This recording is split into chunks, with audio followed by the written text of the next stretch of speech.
You know, usually when we talk about a medical diagnosis or something, there's this underlying expectation of just absolute precision. Right, yeah, like engineering. Exactly. You Yeah. think of it like engineering. You break your arm, the x-ray prints out, and there is a jagged white line right there on the film, and the doctor points at it and says, there is the fracture. Broken or not broken. Yeah, it's binary, it's clean, and honestly, I mean, it's comforting. We really like our data visible, neatly categorized, and just entirely free of static.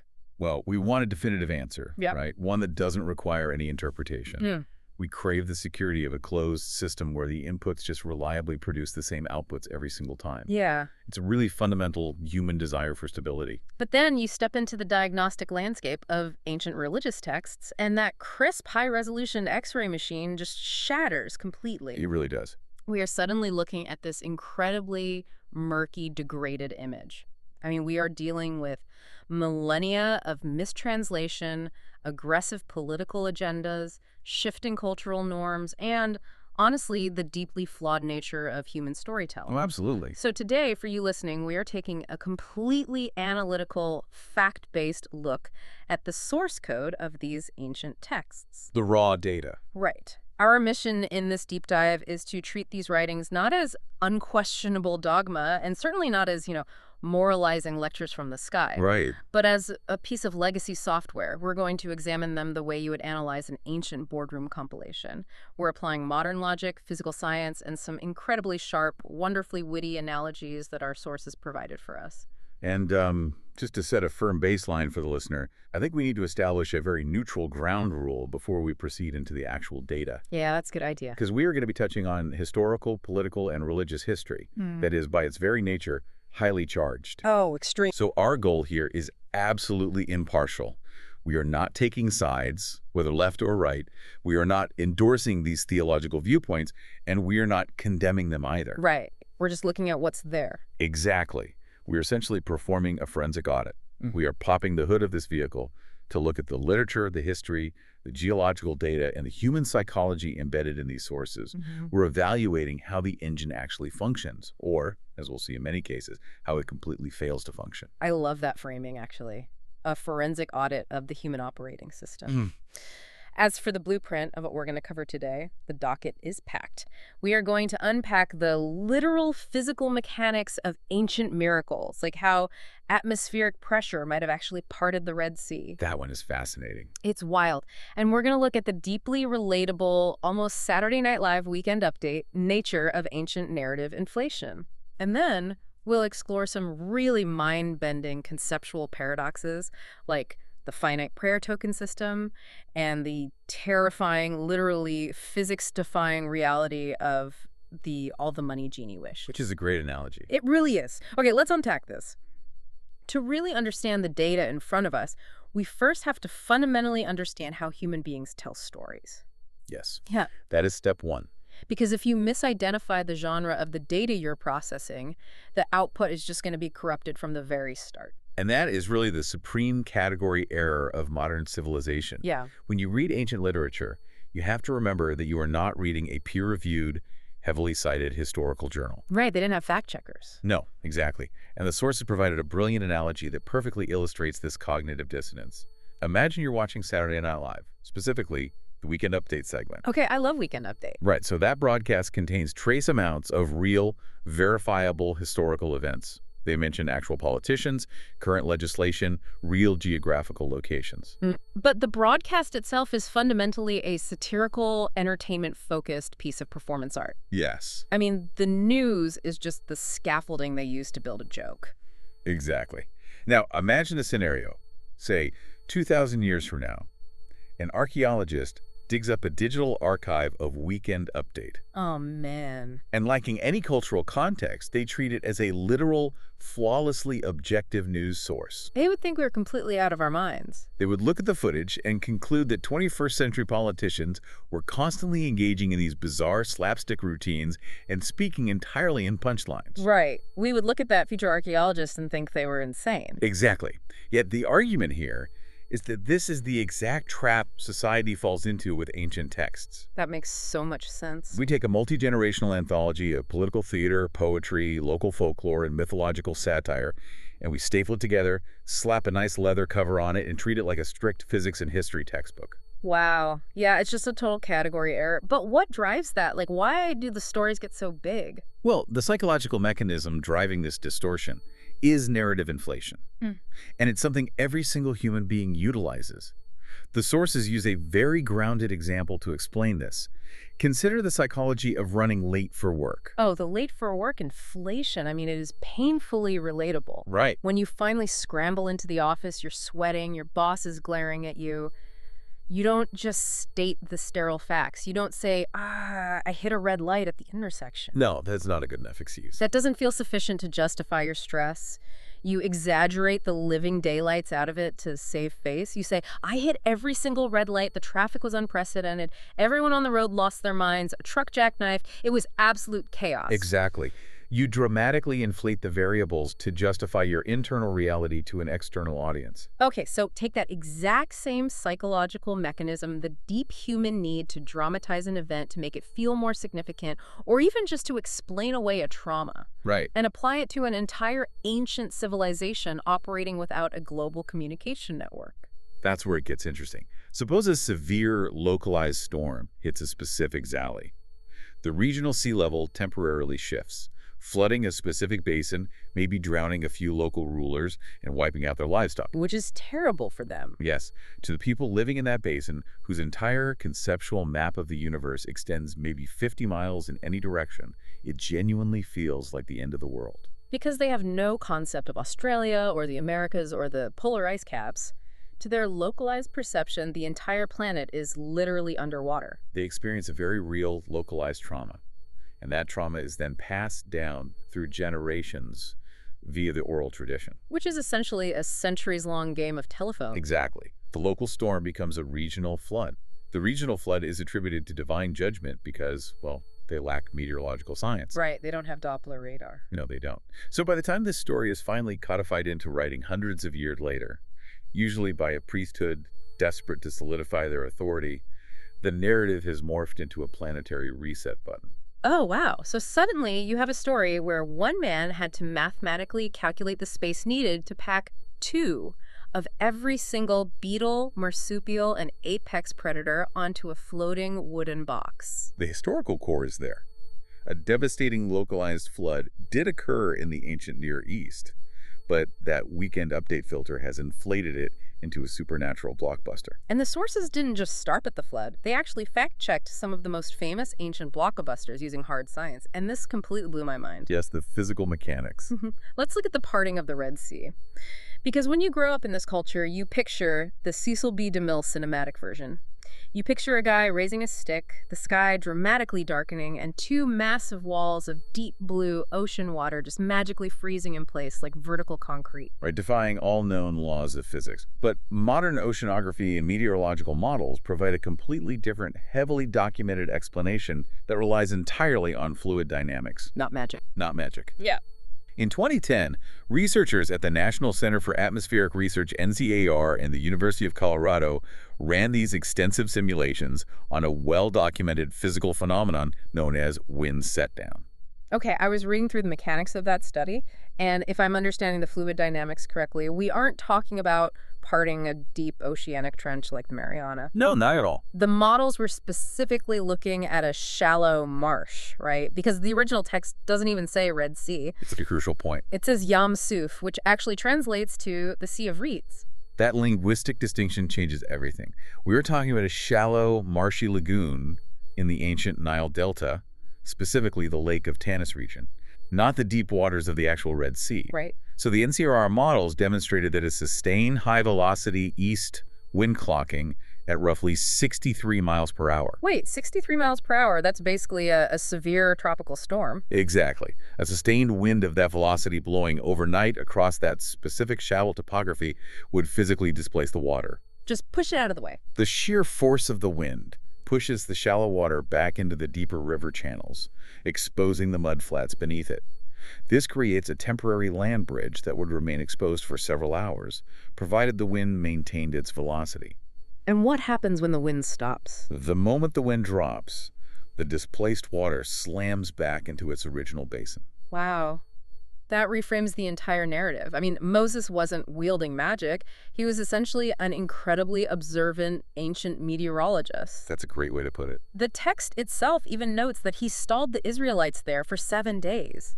I mean, think about it. If you are leading a massive group of fleeing, terrified people with a literal army bearing down on you, you do not just sit by the water for a week unless you are waiting for the physics to align. Right, you'd find a way around. Exactly. He was watching the atmospheric pressure, observing the local weather patterns, just waiting for that specific wind set down to happen. He let the physics do the heavy lifting, and then he made his move. It is a brilliant example of a localized extreme weather event that, through generations of narrative inflation, gets upgraded into a total suspension of the laws of physics. It's wild. And the sources apply this exact same analytical rigor to the pillar of fire narrative as well. Oh, I love this part. The story claims a towering column of fire blocked the pursuing Egyptian army. But the reality is deeply tied to the local geography of the Sinai Peninsula. Yeah, I looked at the geography there, and the Sinai Peninsula is notorious for extreme thermal activity. Because of the massive temperature swings between the desert floor and the air above it, it generates these huge dust storms. Specifically, dust devils. Right. Dust devils are towering, rapidly rotating columns of hot air and sand. They can reach hundreds of feet into the air and are a very common natural occurrence in that specific desert landscape. So put yourself in the shoes of a fleeing slave. You are part of a massive population moving through a desert canyon in the dead of night. You don't have flashlights. You are carrying thousands of open, blazing pitch torches. Suddenly, a massive thermal dust devil sweeps across your path. That swirling vortex of hot air and sand catches the glow, the thick smoke, and the flying embers of thousands of torches. The optical illusion would be instant. And to a frightened group looking back into the darkness, lacking an understanding of thermal vortexes, it wouldn't register as a weather anomaly catching the light of their own fires. Oh, of course not. It would look like a towering, living, churning pillar of fire stretching into the sky, actively blocking their pursuers. Add a few centuries of storytelling, and an optical illusion becomes a divine entity acting as a supernatural bodyguard. It's just brilliant deduction. It makes so much sense. But to bring it back to the global flood for a second, the sources brought up a piece of anthropological and geological data that I think serves as the ultimate mic drop against the idea of a literal planetary flood happening 4,000 years ago. Ah, yes. We have to talk about the Jomon people of Japan. The Jomon pottery record is where geology and anthropology completely dismantle the global scale of the narrative. If the claim is that the entire planet was submerged under thousands of feet of water around 2300 BCE, you were essentially claiming that every single civilization on Earth was simultaneously eradicated. Right. Everyone gone. So from a geological standpoint, there should be a universal, easily identifiable layer of marine mud and salt deposits in the strata across the entire globe, dating to that exact period. And from an anthropological standpoint, there should be a massive simultaneous break in human cultural artifacts. Exactly. Every kiln should have been flooded, every cultural tradition severed, every settlement buried under sediment. But the Jomon people apparently didn't get the memo that they were supposed to be drowning. No, they did not.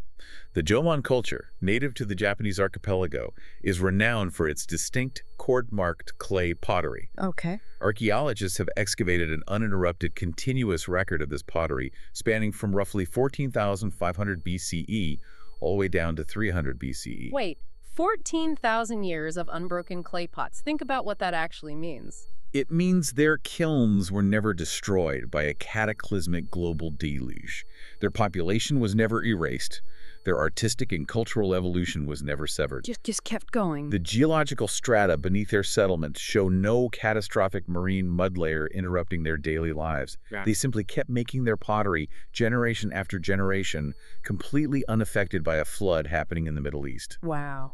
It is absolute, tangible proof that the flood narrative was a localized event in the ancient Near East, vastly inflated by human psychology, not a planetary reset. When you look at all of this, the wind set downs, the thermal dust devils, the narrative inflation, I really want you, the listener, to consider the psychological concept of hyperactive agency detection. That's a crucial term. Because as humans, we have a deep-seated hatred for randomness. Randomness means we are not in control. It means the universe is indifferent. If a random storm destroys your village, you feel entirely helpless. But if you attribute that storm to an angry god, suddenly you have a comforting to-do list. You can say, oh, the storm happened because we didn't sacrifice enough goats, or because we broke a specific rule. It gives ancient humans a false but necessary sense of control over natural chaos. Exactly. You can negotiate with an angry deity. You cannot negotiate with a random barometric pressure drop. It is a psychological defense mechanism against the terrifying indifference of nature. By assigning agency to the weather, they manufactured an illusion of influence over their environment. Okay, this raises an important question.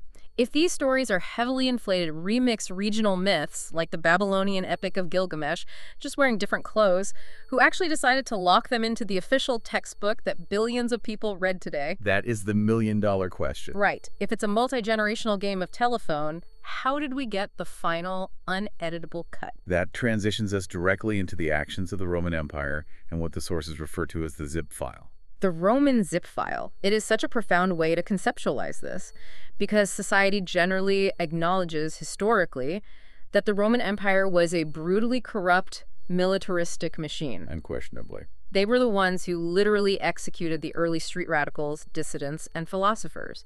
But then, modern believers will mindlessly open up their compiled religious texts without ever realizing that the Romans are the exact same people who curated, edited, and locked that very text into its current form. It was essentially a massive geopolitical corporate buyout. A buyout? Yes. In the 4th century, culminating around the Council of Nicaea and subsequent administrative synods, the Roman Empire faced a logistical crisis. They realized that they cannot stop these radical underground street philosophies simply by crucifying the participants. Right, making martyrs just fuels the fire. Exactly. The movement was too decentralized, too adaptable. So the empire made a highly strategic administrative pivot. Instead of fighting the movement, they adopted it and monopolized it. It's the ultimate corporate strategy. If you can't beat them, buy them out, rebrand them, and install your own board of directors. Precisely. I was thinking about the actual logistics of this.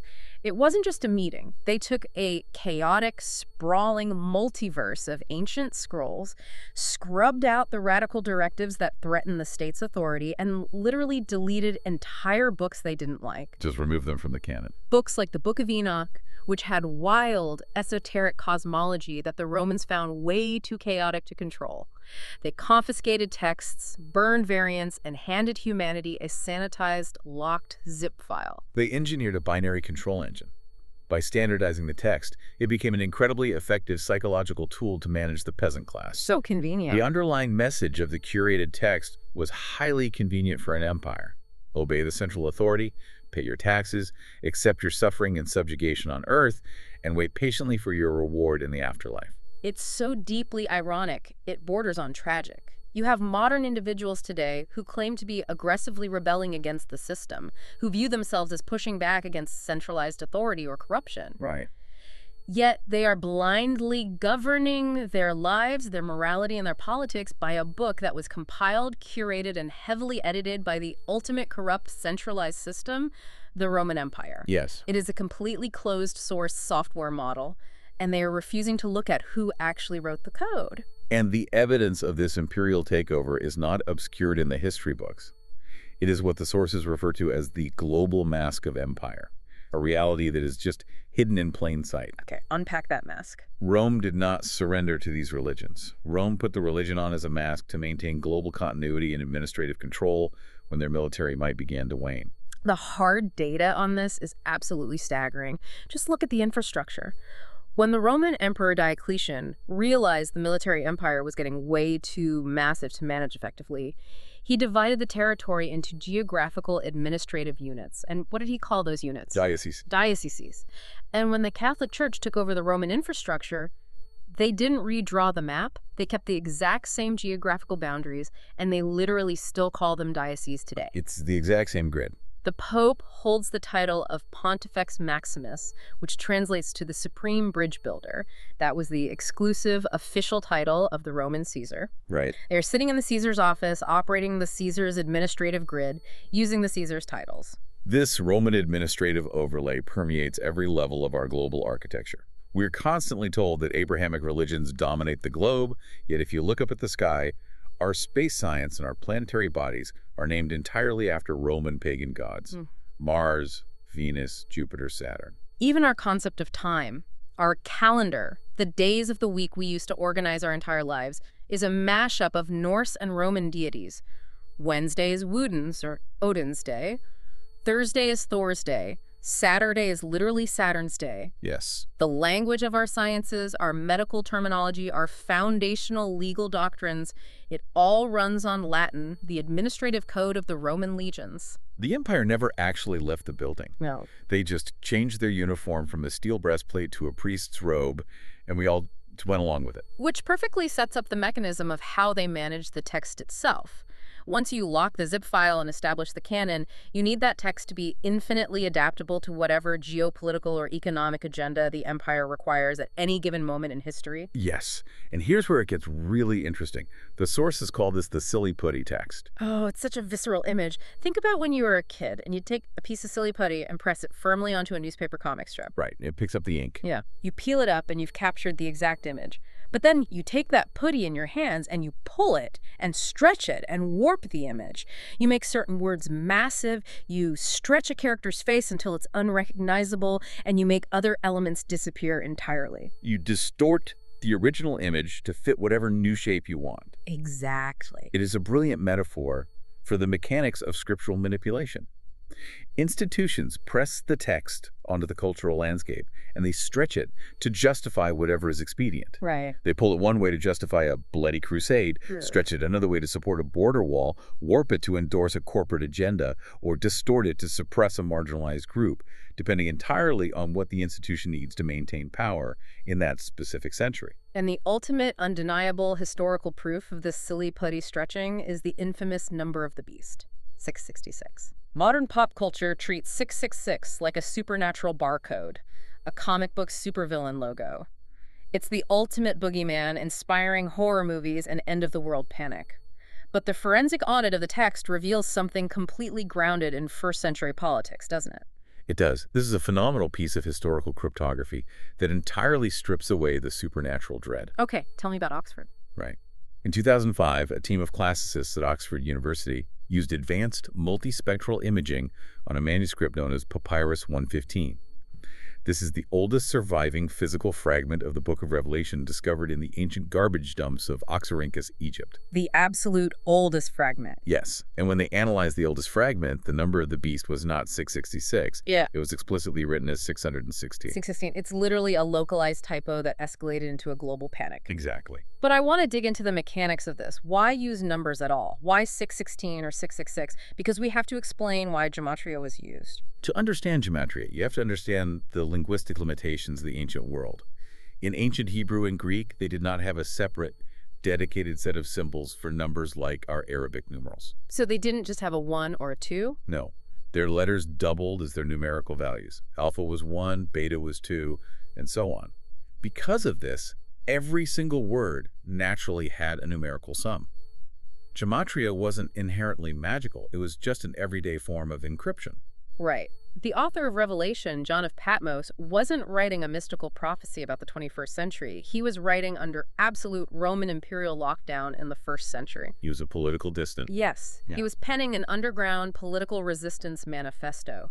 If he writes a letter saying, hey everyone, Emperor Nero is a genocidal psychopath who is burning our communities, feeding us to lions, and using us as political scapegoats, well, the Roman guards intercept the letter, read it, and execute him immediately. He had to use encryption to bypass the censors. Exactly. He used a numerical riddle that his target audience would immediately understand, but the Roman guards would miss. And if you take the Latin name entitled Nero Caesar, and you transliterate it into Hebrew script, which spells out Nero QSR-, and you add up the numerical values of those specific Hebrew consonants, it totals exactly 616. So wait, if the original encrypted distress call was 616 pointing directly to Nero, how did the entire world end up terrified of 666? It was an ancient translation variable. If you spell the exact same name, Nero Caesar, using the Greek pronunciation Neron Caesar, it adds an extra letter at the end, a nun. Okay, a nun. In the Hebrew numerical system, the letter nun carries a value of 50.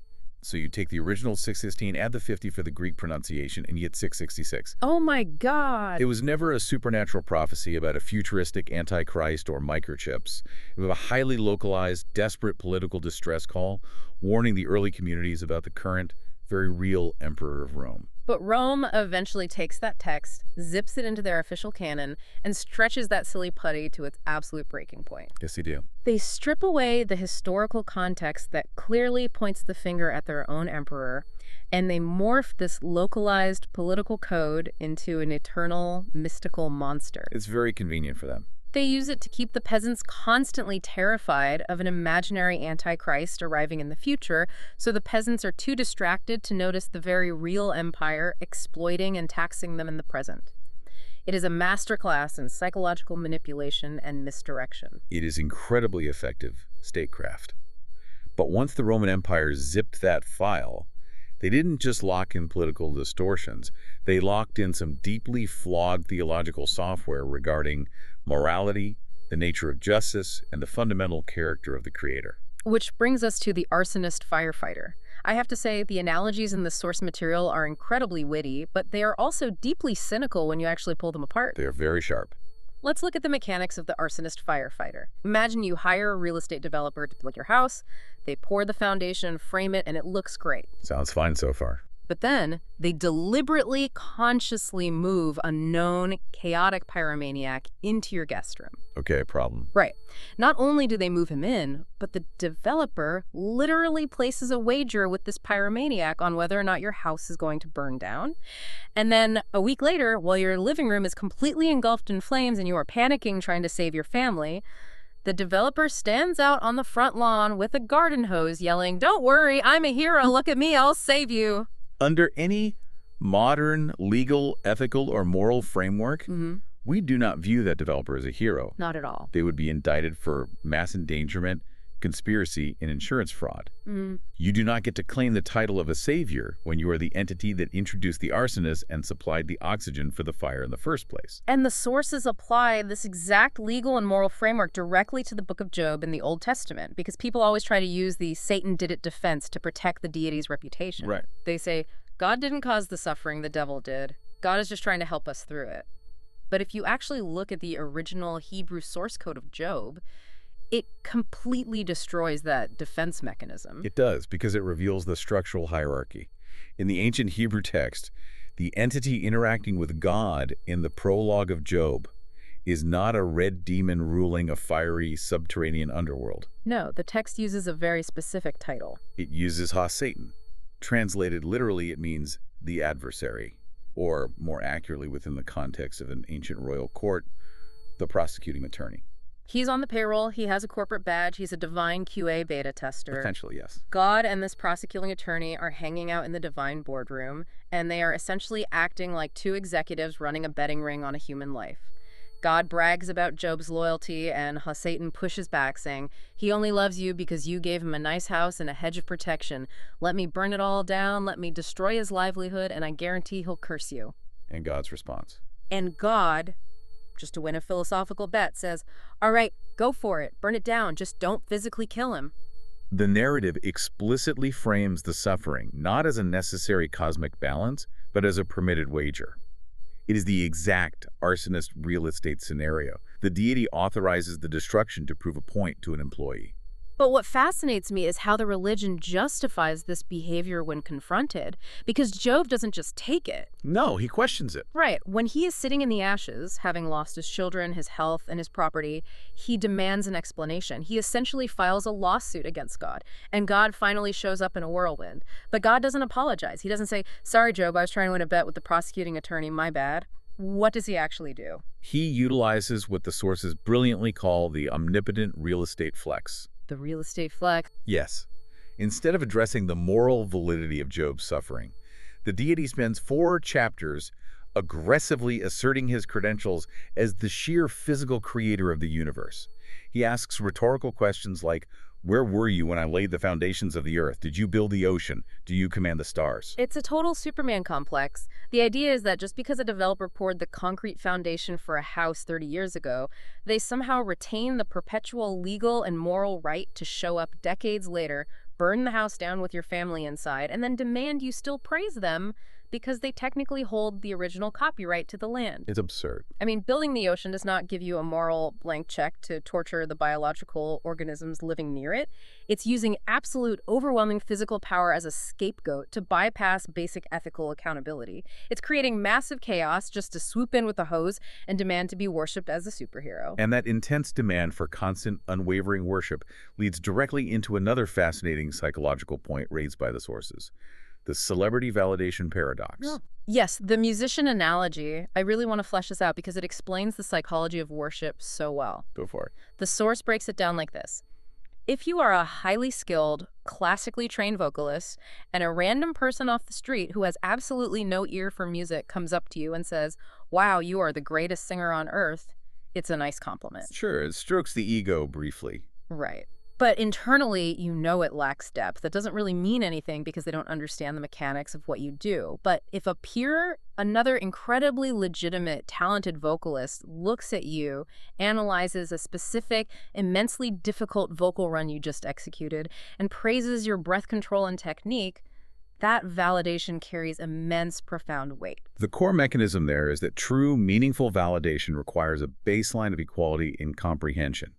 It has to come from a peer operating on a similar frequency, someone who understands the complexity of the output. So scale that psychological concept up to an infinite, omnipotent cosmic creator.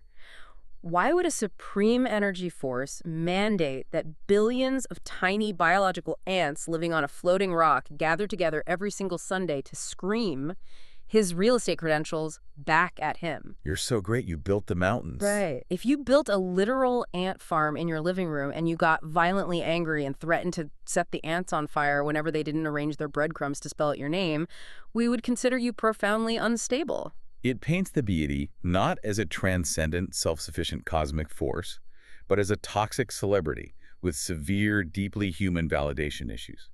We simply do not matter enough on a peer-to-peer cosmic level to offer a supreme being actual validation. We just don't have the frequency. No. If an infinite creator wanted real, meaningful approval, it would have to seek it from another infinite complex entity, not from biological organisms who get confused and frustrated by red lights on their morning commute. It's just a completely broken system of logic at the highest administrative level.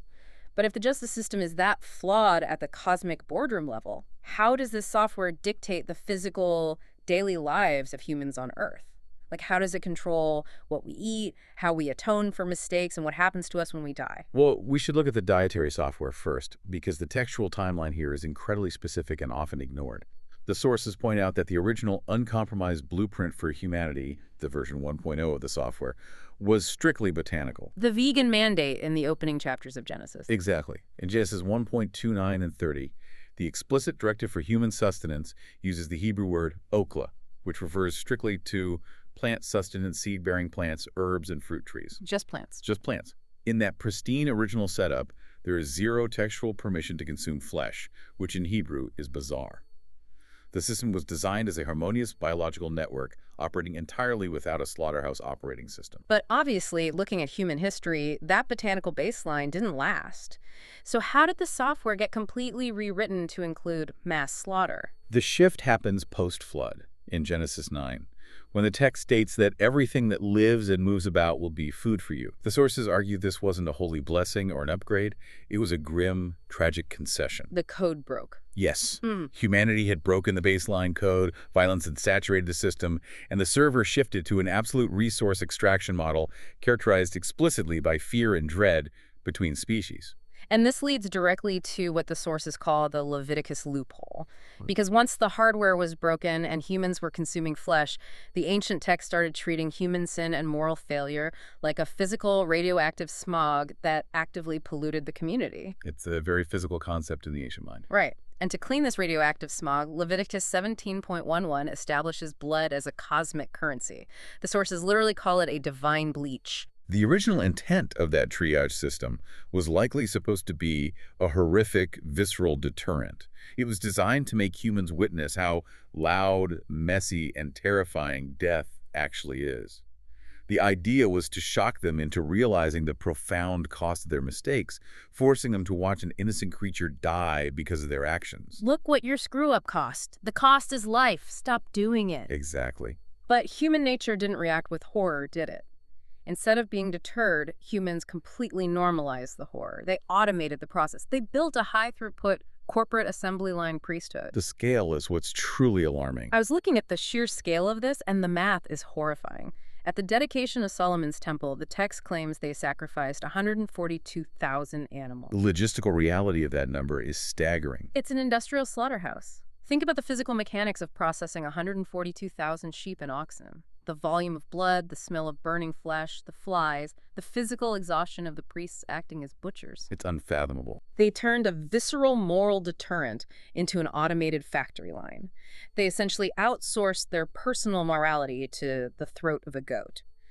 Why do the hard work of fixing your behavior, apologizing, and making amends when you can just pay the fine in blood? It's the ultimate mechanism for outsourcing human guilt. It removes the necessity for internal moral transformation by replacing it with external physical transactions. But if physical life is governed by these shifting, heavily bureaucratic parameters, the afterlife logistics are where the software completely crashes. Oh, man. The afterlife. The concept of hell is one of the most terrifying pieces of malware ever installed in the human psyche. And according to the sources, it is completely misunderstood. What modern culture pictures as hell, the fire, the pitchforks, the eternal screaming, is actually a linguistic mashup. Yes, a complete amalgamation. It's three entirely separate ancient concepts that were squeezed together like that silly putty we talked about. I want to break down the mechanics of these three words because it demystifies the whole concept. What is the first word? The first is Sheol. This is the default Hebrew Old Testament term for the afterlife. It simply means the grave. Just the grave. Yes. It is conceptualized as a silent, shadowy, non-fiery underworld where absolutely everyone goes when they power down. Kings, peasants, the wicked, the righteous, they all go to Sheol.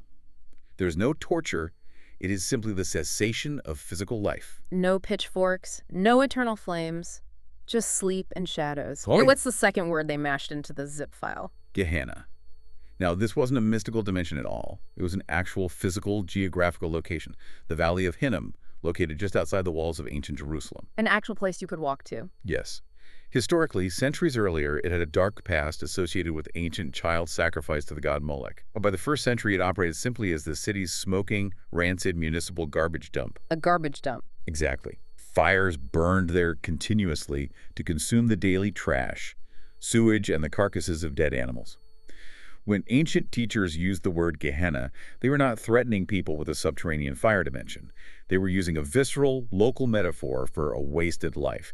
They were saying, if you live a corrupt, selfish life, your legacy will be like the trash in Gehenna, discarded and burnt up. And Rome took that physical municipal garbage dump and stretched it into a supernatural cavern of eternal conscious torture. It's a massive inflation of the text. And the third word? Tartarus. This is a word borrowed directly from Greek mythology. It refers to the subterranean abyss where Zeus locked away the rebellious Titans. The Roman zip file took Sheol the grave, Gehenna the garbage dump, and Tartarus Greek mythology collapsed them all into a single generic English package called hell and used it as a binary control engine to terrify the population into submission. But even within the various traditions that utilize this mashed up concept, the actual logistics of their justice systems are totally mathematically broken. This brings up the New York versus Mississippi gavel roulette analogy, and I really want you to follow the logic on this one. It's a very clarifying analogy. Think about a basic mathematical equation. Let's say A plus B equals C. If you take a legal case, let's say a nonviolent drug offense, and present it to a highly logical, fair, unbiased judge in New York, the equation works. The inputs are evaluated cleanly, and you get a fair, proportionate sentence. The system functions as intended. Right.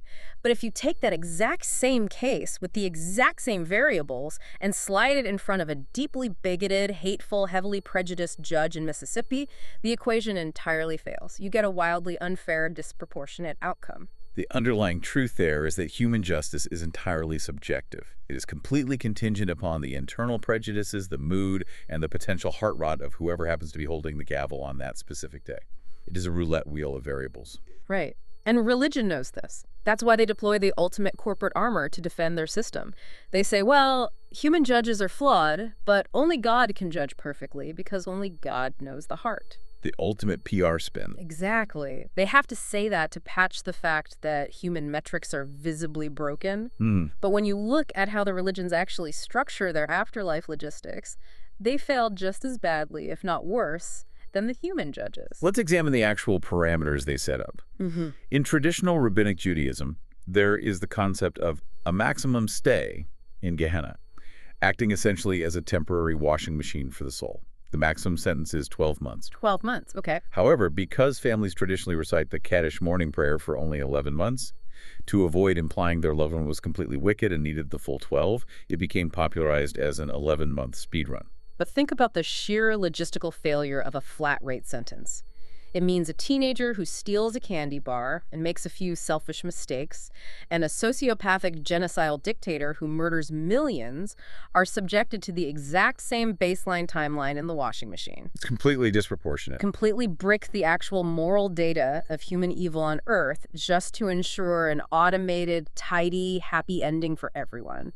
It makes the actions on Earth mathematically irrelevant. And then Christianity swings the pendulum to the absolute opposite extreme of unhinged sadism with what the sources term the Hitler versus candy bar glitch. This one is terrifying when you map out the math, because the system conditionalizes the entire afterlife on a single binary subscription variable. Accepting a specific theology before you die, you get horrific outcomes. Yes, the outcomes are staggering. Picture an incredibly empathetic, peaceful Taoist monk who spends their entire life practicing nonviolence, helping the poor, and causing zero harm. But they simply missed the subscription window because of where they were born geographically. According to the strict software parameters, they get cast into literal conscious fire for eternity. While, on the other hand, Meanwhile, a mass murderer who tortures people his whole life but repents on a deathbed timer in his final 5 minutes gets an automated VIP passport straight to paradise. the high-voltage torturer and the peaceful monk face an astronomically unfair, purely transactional system. It reduces the concept of cosmic justice to a corporate loyalty program, where the brand loyalty matters more than the product itself. It's just wild. And even Islam's sequential triage, where hell can be a temporary purgatory for believers burning away specific sins but remains eternally locked for non-believers, runs into the exact same variable glitch. Your eternal location is determined first and foremost by theological submission, not the raw, objective moral data of your actions. There is no justifiable, mathematically sound system of justice across any of these blueprints. So when humans are confronted with this bizarre, chaotic, terrifying system where the rules constantly shift, how do we try to manipulate it? We try to hack the system. Yes, we use the two oldest tricks in the human playbook: prayer and the desire for immense wealth. And the sources provide two absolutely brilliant diagnostic models for how humans attempt to navigate this broken simulation. First, we must examine the finite prayer token system. I am obsessed with this analogy because it frames prayer in a way I've never really considered. The source asks you to imagine that the universe runs like a massive digital application, and there is a finite daily bandwidth of prayer tokens, or cosmic credits, available. Every time you log into the dimensional interrogation room to pray, you are spending a token. Now contrast the users accessing this database. Exactly. On one side of the globe, you have a comfortable person living in a wealthy, secure suburb. They spent too much time doing their hair in the morning, they drank their coffee too slowly, and now they are running late. So they sit in their climate-controlled car and pray, "Oh, please, God, let me hit all green lights on my commute so I'm not late." They're wasting a token. They are wasting a cosmic token on a mundane, stupid excuse that they had complete free will control over. They could have just woken up 10 minutes earlier. And we must contrast that with the reality on the other side of the planet. On the other side of the planet, a starving, exploited child trapped in a human trafficking ring is in absolute unimaginable agony. But that child wasn't raised with the magic words. They don't have the specific theological subscription or the vocabulary to access the database. By wasting the universe's finite bandwidth on your traffic lights, by treating the supreme operational energy of the cosmos like a personal, localized concierge service, you are actively draining the system's credits. You're taking a token from someone else. You are taking a prayer off the table for someone who is literally dying. The cognitive whiplash of thanking a deity for finding your car keys or making your morning coffee taste good while entirely ignoring global catastrophe and systemic suffering is just peak narcissistic delusion. It exposes the deeply transactional nature of modern worship. People do not use prayer to align themselves with the natural order of the universe. They use it as a legalistic workaround.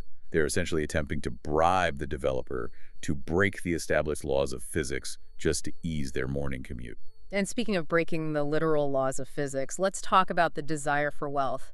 The all the money genie paradox. We have all heard the classic genie wish. I wish I had all the money in the world. On the surface, it sounds like the ultimate dream of security and power. But the source breaks down the terrifying literal physics of this wish, and it immediately turns into a spatial awareness nightmare. Right, because people think of wealth as just a digital update to their bank account, like, oh, I have $1 billion on my app. But if you suddenly magically possess all the wealth on Earth, you completely crash global economics. Instant collapse. The rest of the world wakes up, looks around, realizes their bank accounts are empty and they have nothing, and they just collectively decide that your hoarded currency is now worthless. They abandon the dollar or the euro and they start valuing seashells or bottle caps or crypto instead. And suddenly your wish means absolutely nothing because you destroyed the shared belief system that gave the money value. But the economic collapse is only the theoretical problem. The physical manifestation of the wish is substantially worse. Yes. Imagine the literal physical mass of your wish. Every single gold bar in Fort Knox, every diamond, every ruby, every silver coin, and every piece of physical currency on planet Earth suddenly manifesting around your physical coordinates. We are talking about a mountain of heavy physical matter the size of a football field and probably as tall as a skyscraper. It's a logistical nightmare. You don't get a mansion. You are sitting out in the open on a giant, unstable pile of heavy metal. You have immediately, instantaneously made yourself the single largest open-air target in human history. The logistics are hilarious and terrifying. The entire world, every military, every cartel, every desperate citizen is going to race toward your coordinates to pillage your pile. You will be the center point of the biggest, bloodiest global war ever fought. And you're just sitting on top of it. What would you even do? You'd probably just grab a handful of gold, stuff it in your pockets, and run away before anyone recognized you, completely abandoning the rest of the pile. Greed isn't just a moral failing in this analogy. It is a profound failure to understand spatial reality, mass, and cause and effect. If we connect this failure of understanding to the bigger picture, to the fundamental nature of the reality we're sitting in, it brings us to one of the most fascinating ancient perspectives that the Roman zip file tried aggressively to delete from history entirely. The Gnostic texts, the scrolls found buried in the sand at Nag Hammadi that present a totally different, wildly complex matrix. Exactly. In texts like the Apocrypha of John, the cosmological framework is entirely inverted. The physical creator of this specific world is not the supreme, infinite, loving God of light. Wait, really? Then who is it? The creator of the physical matrix is an entity named Yaldabaoth, often referred to as the Demiurge. He is described essentially as a blind, arrogant, deeply insecure software designer who built this physical reality as a closed-source, glitchy simulation simply because he was isolated and bored. He's the developer demanding the ants chant his name. He's the arsonist firefighter. Yes, because the Demiurge is severed from the true, infinite cosmic source of light, he has severe validation issues. He demands worship because he knows he's a flawed copy. In this Gnostic framework, the narrative of Genesis is flipped entirely. Flipped how? The snake in the Garden of Eden wasn't a villain trying to damn humanity. The snake was a whistleblower. It was an agent sent from the true divine realm to hack the Demiurge's firewall and hand humans the knowledge code, the gnosis, so they could wake up and realize they were trapped in a glitchy matrix run by a psycho landlord. Oh, wow. And what happened to this Demiurge? Where is he now while we're dealing with all this?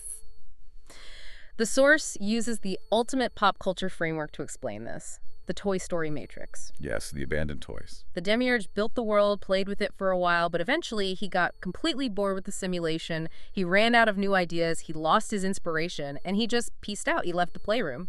And now humanity is just wandering around the room like abandoned toys in Toy Story, staring at each other, frantically wondering, what the hell do we do now? Who's in charge? It implies that the divine presence isn't an active superhero intervening to fix your daily problems or part your personal Red Sea. It is just the default baseline cosmic frequency running silently in the background while humanity stumbles over the bugs in the abandoned software. Which leads directly to the most cynical yet somehow incredibly liberating image of the entire deep dive. The couch and the cereal bowl. This is a powerful image. Because as humans, we desperately want to have it both ways, right? When a horrific tragedy happens, a tsunami, a plague, The theological gatekeepers say, well, we cannot question the firefighter's mysterious ways. His thoughts are higher than our thoughts. The standard deflection. But the second someone gets a great parking spot at the mall or their sports team wins, they completely flip the script and claim, look, I completely comprehend the Creator's mind. He did this specifically for me because I prayed. It is entirely logically inconsistent. You cannot claim the deity is incomprehensible during tragedy, but perfectly aligned with your trivial desires during moments of convenience. The far more realistic truth, according to the source's analogy, is that the architect booted up the server, handed us the hardware, and then walked entirely away from the terminal. The Creator is currently sitting on the cosmic couch, completely detached, eating a bowl of cereal and just laughing while humans look up at the ceiling and write thank you notes because their burger tasted good, or they call it a green light. The universe is watching the free-for-all unfold without a single finger on the dial. It is a stark realization, but it forces you to recognize that you are entirely responsible for your own frequency. You don't need a moral passport stamped by an empire to navigate reality. You must rely on your own ethical navigation system rather than waiting for an automated rescue. Okay, let's bring this all together because we have covered an immense amount of ground today. We started with 14,000-year-old unbroken Jomon pottery, completely dismantling the mechanics of the global flood myth. Yes, the localized narrative inflation. We exposed the 616 typo that a Roman administrative grid stretched into the ultimate comic book supervillain. We unpacked the arrogant arsonist firefighter theology that sets the house on fire just to play the hero. And we highlighted the absurdity of slaughtering 142,000 animals to outsource human guilt. Exactly. And finally, we've arrived at the realization that hoarding finite prayer tokens for a commute or wishing for a mountain of gold that defies spatial reality are fundamentally broken glitches in the human operating system. We have essentially audited the entire structure of the ancient matrix, exposing the human psychology that built it. But there is one final, vital principle to take away from this forensic breakdown, a tool for the listener to use moving forward. So what does this all mean for you, the listener? How do you apply this? It comes down to what the sources call the caterpillar book burning principle. If you observe a centralized authority, a massive church, or an empire going out of its way to aggressively ban, suppress, or burn a piece of literature, Right. even if they look you in the eye and tell you that the book is as silly, harmless, and fictitious as a children's story about a caterpillar measuring a leaf, that aggressive suppression is your ultimate green light. It means there is something in that code they do not want you to run. Exactly. If you had the freedom to read the text and it was truly nonsensical or useless, you would organically reject it. You'd just toss it back over your shoulder into the fire and move on with your life. The true sickness of human history is not the content of the books, and it isn't some inherent, inescapable evil embedded in humanity. Where is it? The sickness lies entirely with the gatekeepers. It lies with the authorities who try to break the puzzle of reality by hiding the pieces from you, locking the zip file, and demanding blind, unquestioning faith in their curated version of the truth. The glitch isn't hidden in some subterranean dimension of hell. It's running right in front of us, managed by the very people telling us not to look behind the curtain. So keep questioning the software running your life. Stop treating satirical weekend updates as flawless literal textbooks. Absolutely. And most importantly, actively choose to seek out the hidden knowledge, the discarded puzzle pieces that the Empire tried so hard to delete. We want to thank you so much for joining us on this deep dive, and the next time someone tries to hand you a clean, simple, black and white diagnostic x-ray of how the universe works, just remember to ask who actually owns the machine.